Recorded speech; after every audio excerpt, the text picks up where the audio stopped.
Today's session, we've got the honour, I've got Peter Berry coming from Peter Berry Consulting and Hogan's, but if you haven't noticed, Hogan/Peter Berry is our latest partner with Qualtrics, and we're very excited to have them on board and partnering with us to help you when you're thinking about your broader 360 strategy. That's just one aspect, which is really exciting. And so I was very excited earlier on when Peter jumped up and said, yes, Steve, I'd love to come and share my 15 years of experience, Peter. Maybe a little bit longer experience and fantastic experience in his journey around helping leaders understand what they need to do and how do you help create that leadership insight and get leaders on board and part of that journey. What are the ways you do that, the tricks, the tools, the follow-ups, etc. around that in that journey. So today you've got the honour to listen to Peter talk through what his learnings are and what he can share. So without further ado, let's get Peter up on stage. Give him a big clap and a big welcome. Come on up, Peter.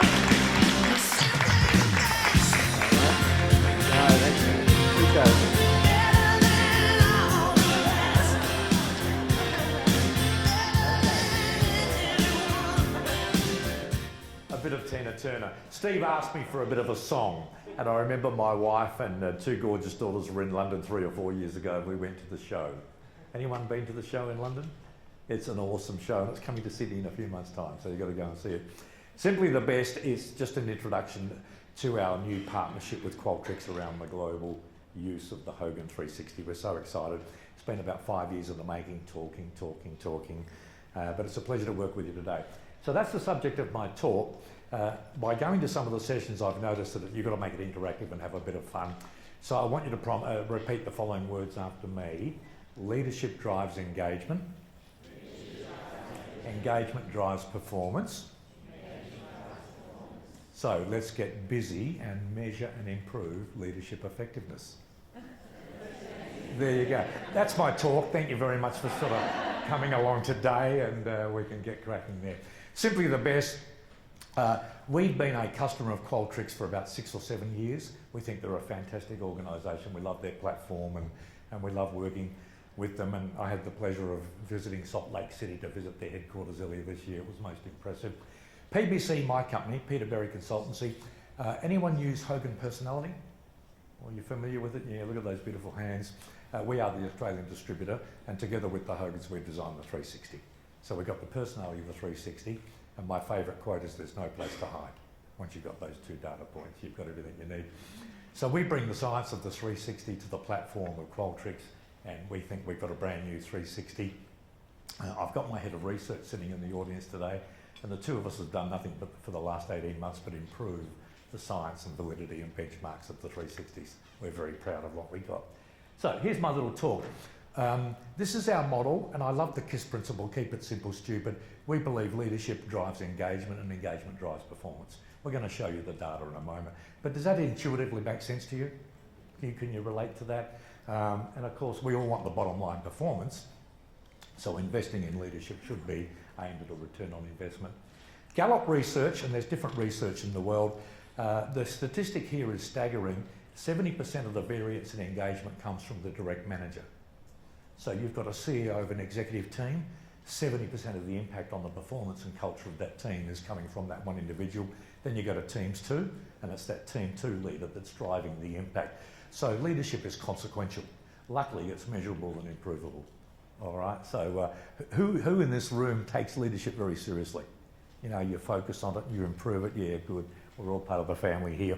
And from the Gallup research, you can see in a private sector, the outcomes of driving that engagement. So a case study, Shell. I'm very lucky that Shell is one of our big Hogan360 global users. I think they use something like 3,000 or 4,000 360s a year. They're a top 10 multinational in revenue. And their research shows they're very strong on people and business analytics. Their leadership shows that the leader in that third dot point down has about 50% of the impact on the team performance. So whether you go Gallup at 70% or Shell at 50%, leadership is the most consequential driver of the people experience, the human experience.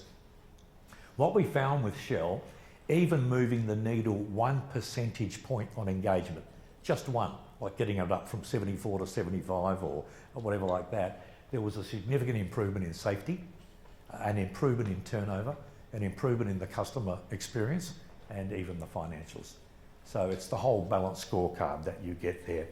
And I like the second last point here. I thought this was rather sneaky of Shell. They took a poor performing team leader and put them in charge of a highly engaged team. What do you reckon happened within 3 to 6 months? It was a disengaged team. You know, so leadership is consequential.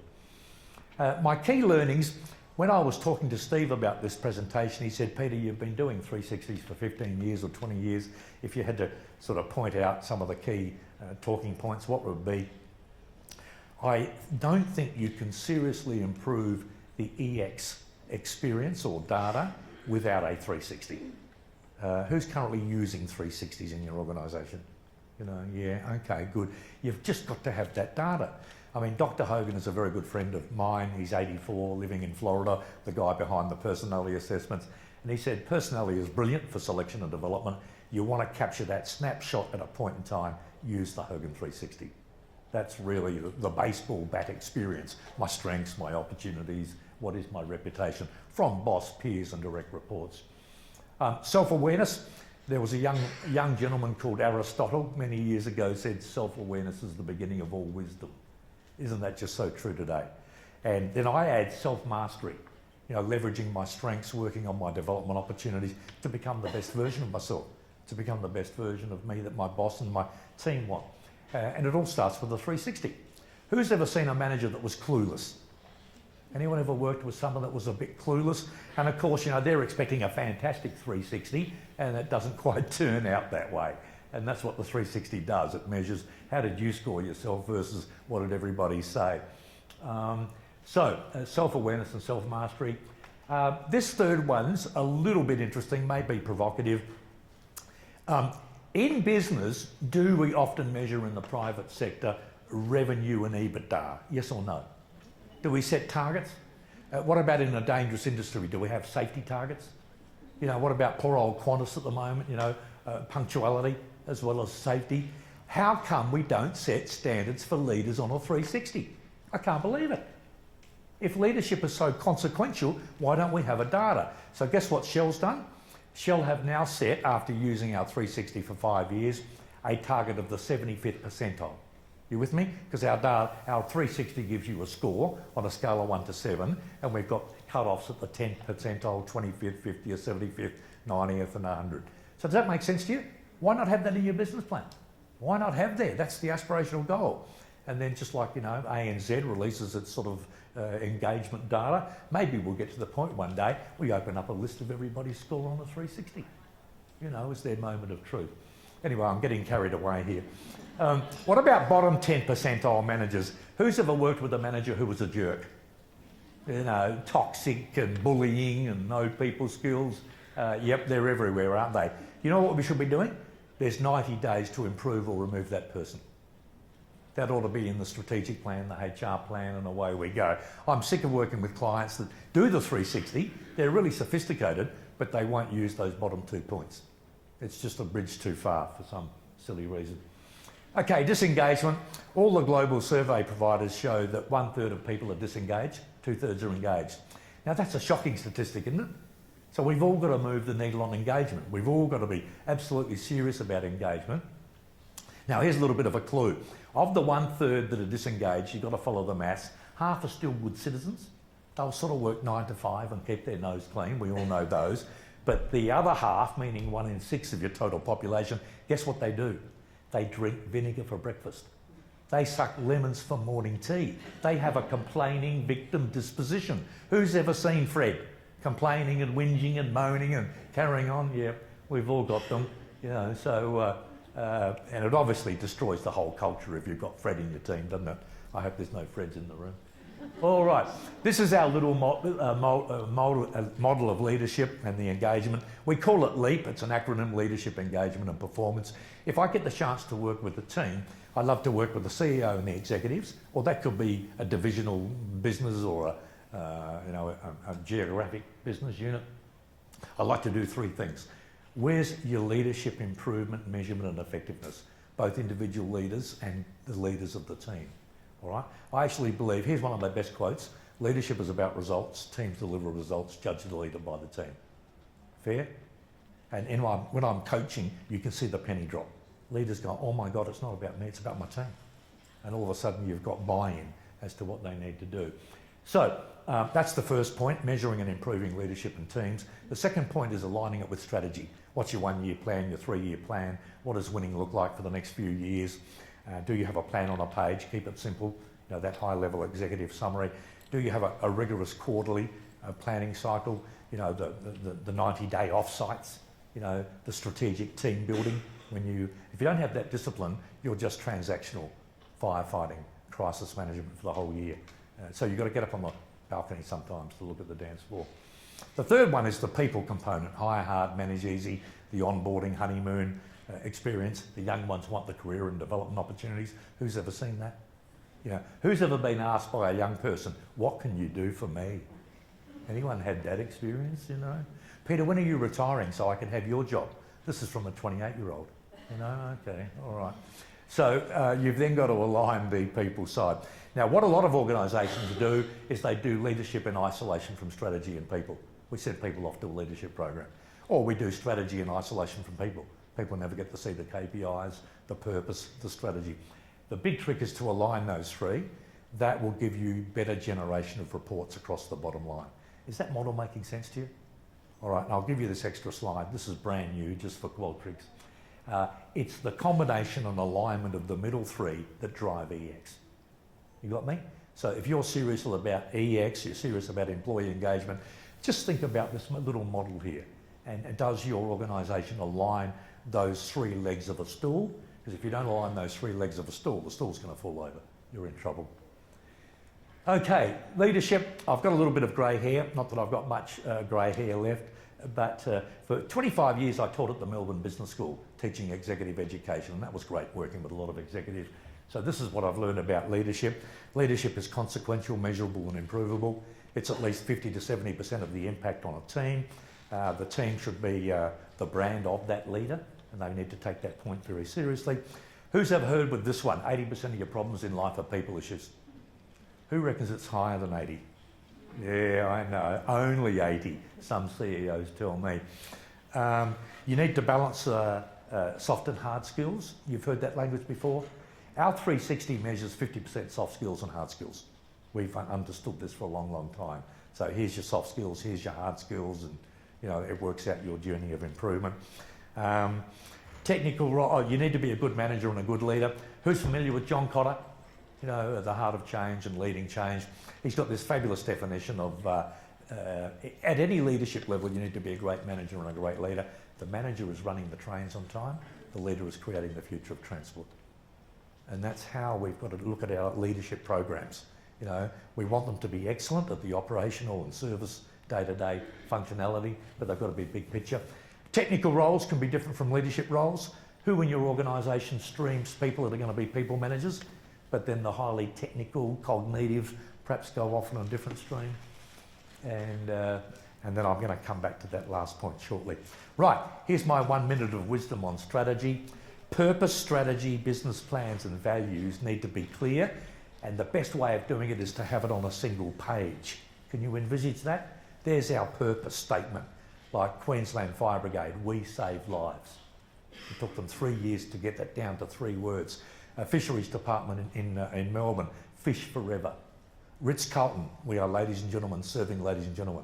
You've got to get that purpose statement, that credo, that culture, and then you articulate what does winning look like. You know, the 3-year plan, the 1-year plan. Say it 7 times, 7 ways. If you take your business plan out to the troops once, it's water off a duck's back, they don't get it. You've got to reinforce it 7 times, 7 ways, say it with different media forums to get that message across. The one team, one dream, no silos, no selfishness. Who's ever seen a dysfunctional team because you couldn't herd the cats? Anyone seen a bad team? All right, they're everywhere. The strategic planning cycle with the quarterly reviews gives you discipline. It gives you the operating cadence. And we test for this in the 360. You know, do we effectively plan 3 years on, 1 year on? Do we have the quarterly reviews? The one-page plan for Team 1 and then one-page plans for Team 2. So we just did a big job working with Sydney Trains, and I know they've had a lot of IR problems recently, but for a business of 14,000 people, we had to get the executive with the agreed strategy and one-page plan, and then the members of the executive who work the CEO doing it with the same at the next level. What are we trying to do? Build a critical mass of 70 or 80 leaders that can drive strategy and engagement and performance. All right, be crystal clear about what winning looks like. I'll often say to an executive team, what does success look like for the next year? That's the basis of your business plan. Don't make it difficult. By the way, can I give you a clue? Mission and vision are pretty much dead. You know, the days of going away and holding hands and getting butcher's paper and, you know, wasting our time on mission and vision. All right, and the balanced scorecard. What's interesting about the balanced scorecard, you've got to have financials, people, customers and processes. The new one is social good. You know, what are we doing for the community, the environment, and diversity? I think that's a welcome addition to the traditional balanced scorecard. And strategy supports, structure supports strategy, no silos. Who's ever seen silos? Them and us, finger pointing, blame, backstabbing, yeah, it goes everywhere. All right, people, hire hard, manage easy, and make sure the honeymoon process is there with the onboarding process. Give people a good people leader and a good team. Employees must live the values. And do you still like the Jim Collins quote? Get the right people on the bus and the wrong people off the bus. It's a classic. It's still as relevant as ever. Engagement pays. Remember the 2/3, 1/3. Make engagement a KPI for managers. Who does that? Yeah, I know we've got one excellent case study here. So I passionately believe about that. Sometimes we don't break that data down and make people accountable. And then who has a performance culture and who has an entitlements culture? For those of you who are Sydney-siders, we've seen the rails dispute. Would you say the union has an entitlements culture or a performance culture? You know, and okay, yeah. And what's the objective? Obviously a performance culture. Okay. Combining people and business analytics. In our research, analytics is becoming very popular, both people analytics, like the employee experience, the employee retention, safety, whatever. But 1/3 of organisations in the world are doing analytics well, 1/3 want to do it, and one don't even have a clue what we're talking about. You know, so where's your organisation? Do we do the analytics well? Are we talking about it, or is it not even on the agenda? What I'm doing here, and I've tried to give you a very simple model. Step 1, understand that leadership is the driver of all of the engagement and performance, and that's why we say consider using the Hogan360. Number 2, start to look at the employee experience and the customer experience. What's their loyalty? What's their repeat business? You know, what's their engagement with you? Because we think that's an outcome of leadership. And number 3 is your return on investment, your business results, your balanced scorecard numbers. Are you happy with that sequence there? Can you see it goes 1, 2, 3? Yeah, we think that's pretty good. Knight Frank, that's me in Adelaide a couple of weeks ago. We were up at the beautiful Mount Lofty house. I was working with Knight Frank. You'd all know Knight Frank, an international property business. This was a small business, the valuations business, and I've been lucky to work with them for 12 years.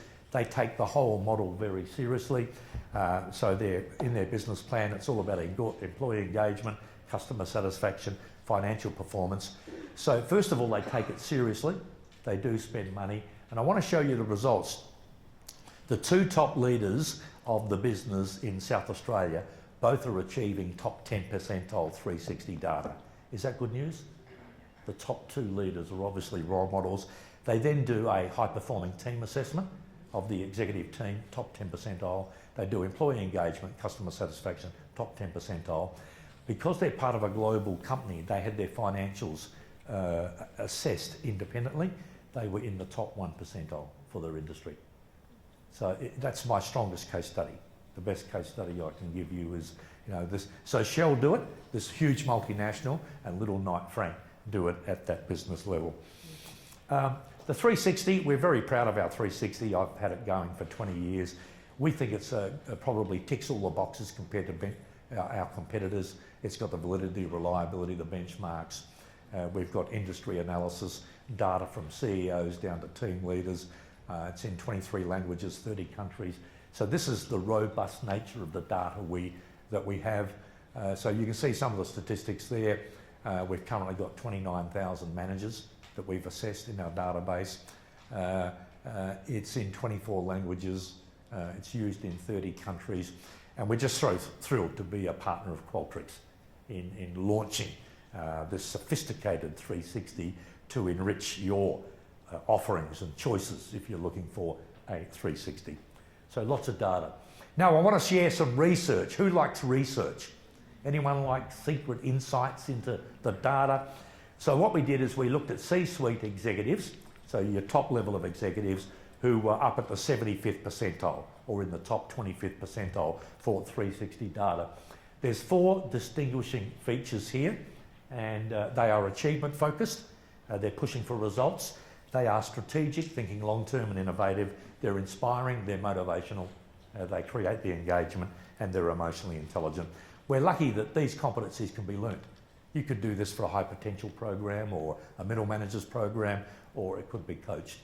We then break the 2 of them down to understand, well, what are great leaders? Great leaders drive EX, and they do it by being inspiring and emotionally intelligent. I'll give you a second to read some of the descriptors. They are items from the 360 against which managers get rated. So plain English, business speak. You know, that's what we're assessing our managers on when there's a 360 happening.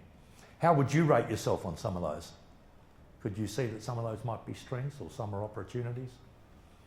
And then driving results comes from the achievement focus and the strategic, and you can see there very, very quickly what those numbers are, the items. So that's the essence of what great leaders look like. They drive the employee experience, and it's all about delivering on the bottom line. I don't want to be a bit corny or cheesy, but if sometimes you have to sort of say, well, you know, give me a little insight. I'm pretty fixated on what I call the 3 P's. Do organisations have a purpose statement? Is it crystal clear? You know, can you get it down to 4 or 5 words? What's the narrative you tell when you're inducting new people? You know, your neighbour says, who do you work for and what do they do? That purpose statement, I think, is absolutely vital these days, particularly for the young kids. You've got to show passion about your business, and the passion comes from how do we impact people's lives? What cause do we serve? You know, you've got to think about that. And then we have to be driving performance. We want to be the industry leader. So, do you like those 3 Ps? Yeah, you know, I think who says I've seen leaders that do that? Yeah, they're my favourite people of all time.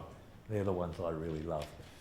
Okay, the power of the 360. I want you to think about a 360, a properly, you know, valid 360. It's your reputation.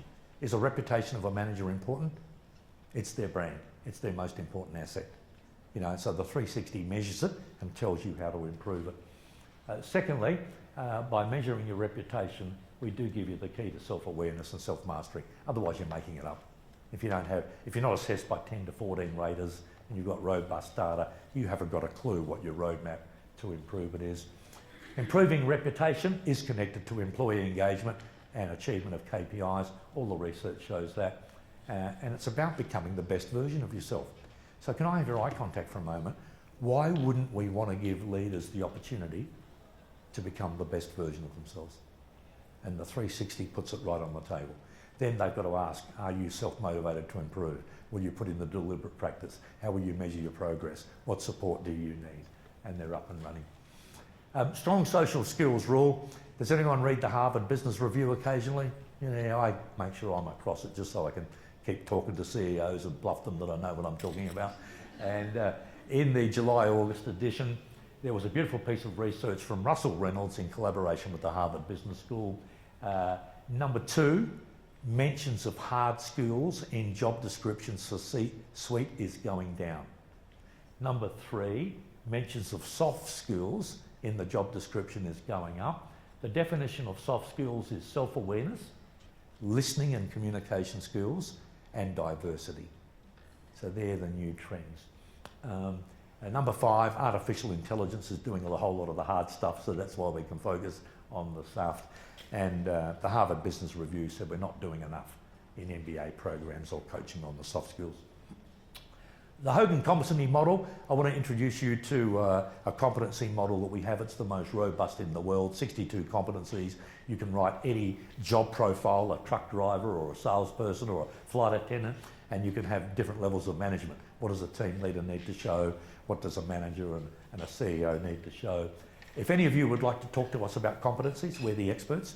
We can share that competency framework. And you know what? Half the organisations that we work with design their own in-house competency model. There's no science. There's no benchmark. There's no data. And you talk to a very enthusiastic HR manager, oh, but I just love the opportunity to design this competency model. You know, it has nothing. So let me share with you the 3 secret competencies that we need to teach for managers. 1, they've got to develop leadership skills. It's either in their DNA or it's a learning journey. These are the 10, and they're ranked from high to low, most important leadership competencies in our fabulous global model. I'll give you a second just to read those. That's what a great leader does. Can you see it's about leading people and pushing for results? Then we've got to have EQ, the soft skills. Just take a second to read the EQ competencies.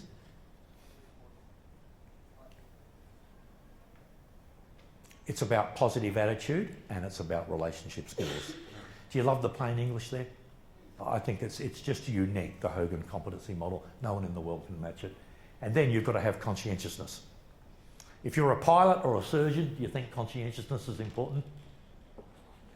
Okay.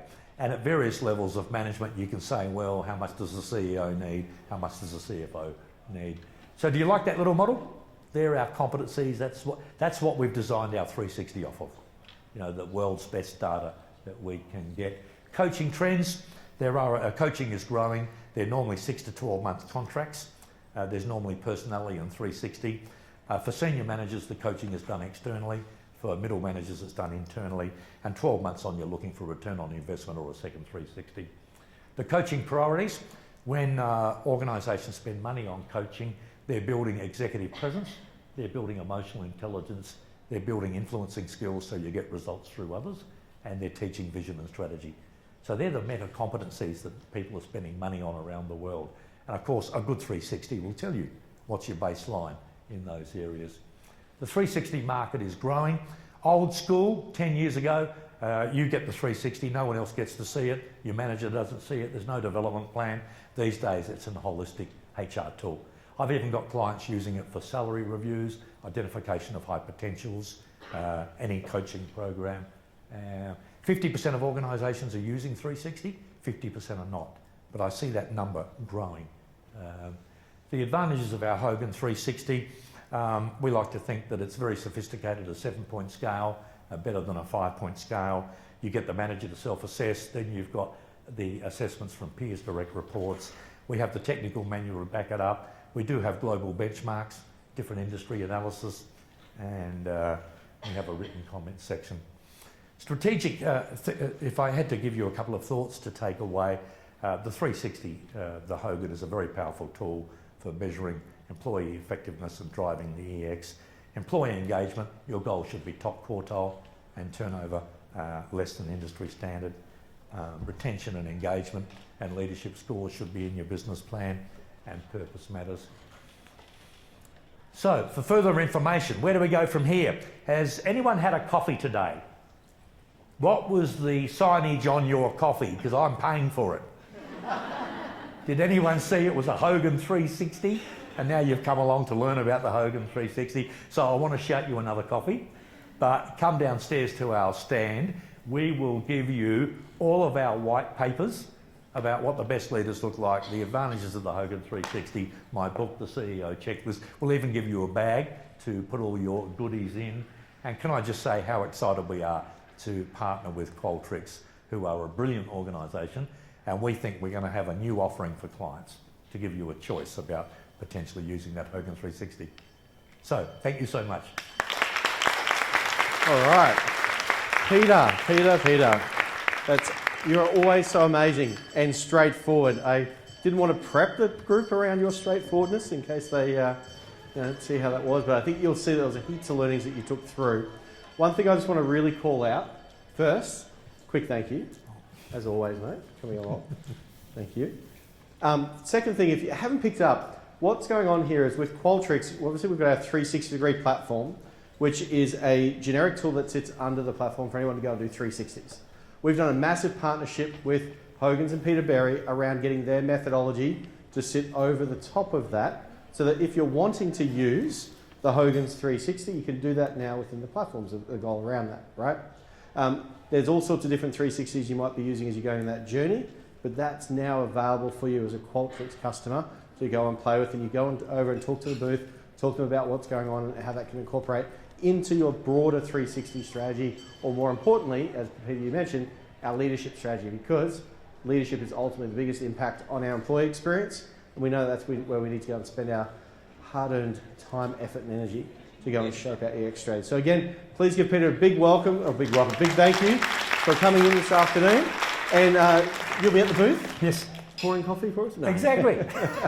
The coffees are on me. Take a breather, we'll be back with talking about employee journey analytics. Thank you, everyone. Thanks, Steve.